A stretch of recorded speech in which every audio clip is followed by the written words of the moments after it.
Welcome back, everybody, to another Saturday edition of Good News. We are back here. Nick, it is another month. Believe it or not, I feel like we just did April's. It does feel like yesterday. The past month has honestly just flown by. It's one of those things where you blink and it's gone. And here we are in May. I don't completely mind that though, as it just gets us to these good news episodes faster, and I love these episodes, so I'm good with it. Well, I gotta ask, Mhm. is the rumors true that I heard Yeah. that you have four good news stories for us? That rumor would be true. I do have 4 this morning. Well, count me in as excited. Alrighty. I'm excited as well. Let's jump right in. Story number 1 here. And Chris, it's always good to make a wrong a right, but in this case, it happened 77 years later. Yeah, I'm not even joking. In 1945, the U.S. Army garrison of Italy made off with the birthday cake of 13-year-old Mary. The garrison was following retreating German soldiers and tried to be as resourceful as possible. Seeing the cake, they took it and they were on their way. That same garrison, again, 77 years later, presented a new cake to the same woman on her 90th birthday. Mary was given this cake, like I said, a day before her birthday, a day before her 90th birthday, and this was just a gesture that brought tears to her eyes. She was so thankful. She was so happy about this, and she said that the cake would be heartily enjoyed with her entire family that next day. So, the Army Garrison of Italy going back 77 years later to present that cake to her. Just kind of a cool story, I feel. I wonder if she even remembers that cake being stolen. Oh, she does. She does. She talked about it. She had talked about how disappointed she was to wake up and find that it had been taken. Um, so the fact that they I presented don't, this to her, the same garrison. I don't know why, but I find it funny that it just was returned 75 years later. Oh, I Yeah, know. either one of them remember. I think that's the funnier part. I think it's even crazier, less crazy that she remembers it, more crazy that it was actually something that was somehow retained throughout the years of that garrison. Because obviously there have been, many different changes in personnel and members. Right. So the fact that it actually somehow made it, that story somehow like survived throughout the years, kind of crazy. Yeah, I mean, like you said, it is crazy, and how it was remembered through 75 years is crazy to me. But what do you got for your second good news story? All right, so for the second good news story, a 12-year-old's hobby turned into $315,000 for children in Ukraine. 12-year-old Gabriel Clarkey had the hobby of carving wooden bowls by hand in hopes that he could sell them on Instagram and build up enough money to buy a mountain bike. His father, Richard, then put a post on Twitter trying to draw people to his son's Instagram account, putting some pictures up of the different bowls. And this post actually went viral, and Gabriel's followers jumped from 6 to 227,000 in a Holy. very short period of time.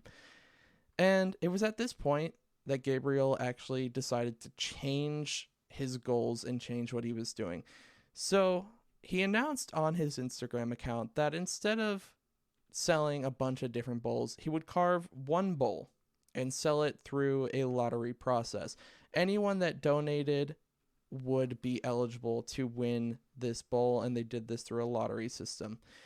And Gabriel also announced that the money that they got from the donations wouldn't be going towards any kind of mountain bike. No, no, no. He decided that the money would go towards helping the children of Ukraine in any way possible. And this absolutely made the donation pool explode. The whole thing blew up. It spread to so many different people, including people like J.K. Rowling and a bunch of other, more famous people with large followings.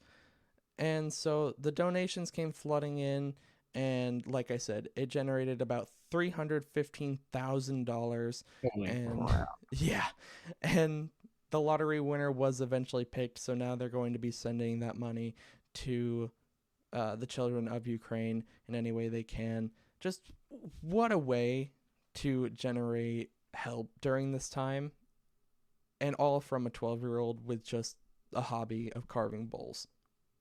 And over $300,000. 300,000. I wish I was that smart.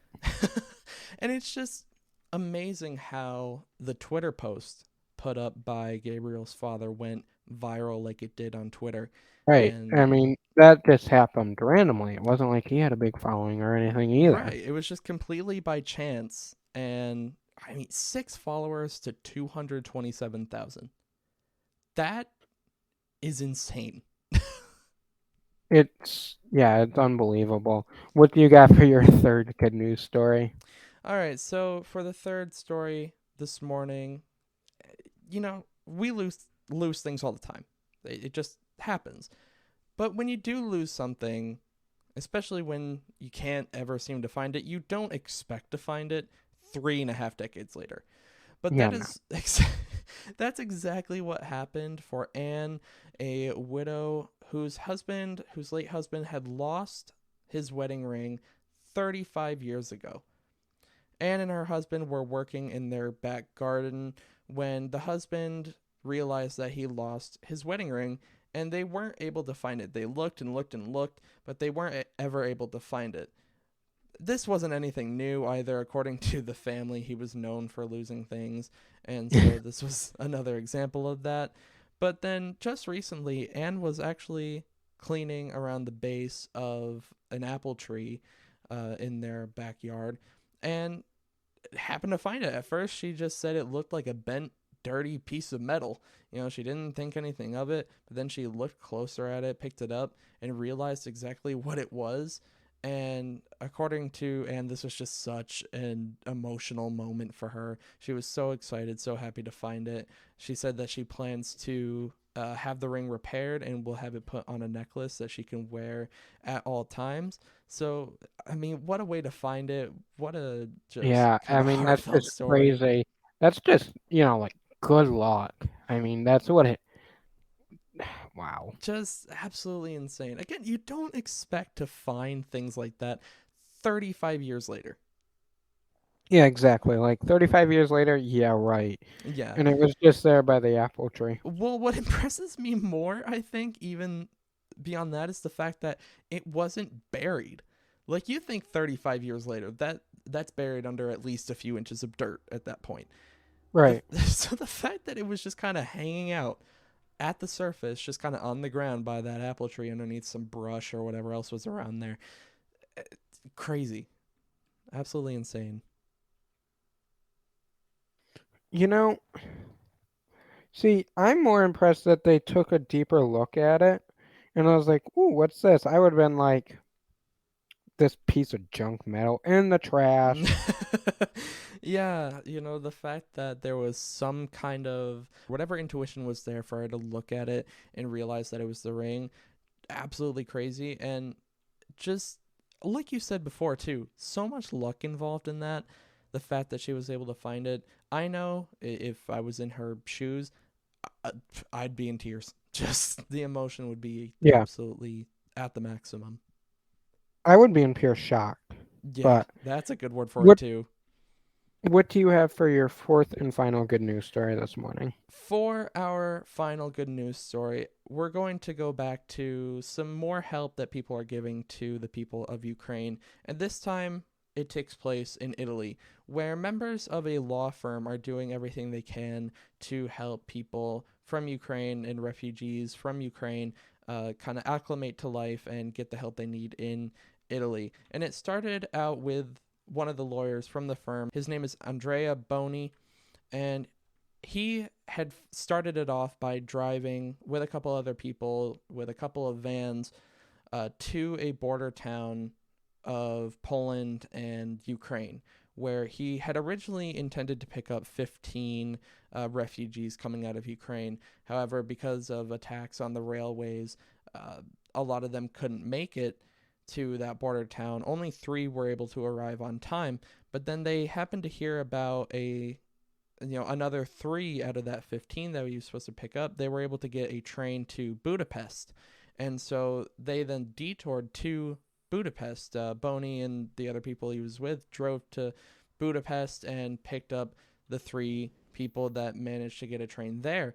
So not only that, but the vans that they had were filled with food, medical supplies, and other resources that they needed in order to help these refugees as much as possible. And then they drove back to Italy to help them acclimate there. Um, and then other lawyers in the firm have been helping with the immigration process for a lot of these refugees, with a special focus on getting children acclimated into the system. There have been efforts to get these children assistance with learning Italian so that they could acclimate more easily in that way and feel more at home and communicate a little better with everyone else. And there are people taking in refugees. The lawyers from this firm are helping with that process. And there have been more trips by Boney and some of the other lawyers from that firm to the border of Ukraine. And there are more planned in the future. So, just this specific law firm, it's called Studio Legale, and they're just stepping up in every way they possibly can right now. Yeah, they're stepping up and going above and beyond. Yeah, because it's interesting. I was reading about this when I found the stories that lawyers, especially in Italy, aren't really known for going to this extent for things like this. Believe it or not, they're just not. When you think of a lawyer in Italy, you don't think of these types of things. So the fact that this firm is going to these lengths and going to this extent to help these refugees, it just makes it even more impressive and even more amazing. Yeah, I completely agree with you.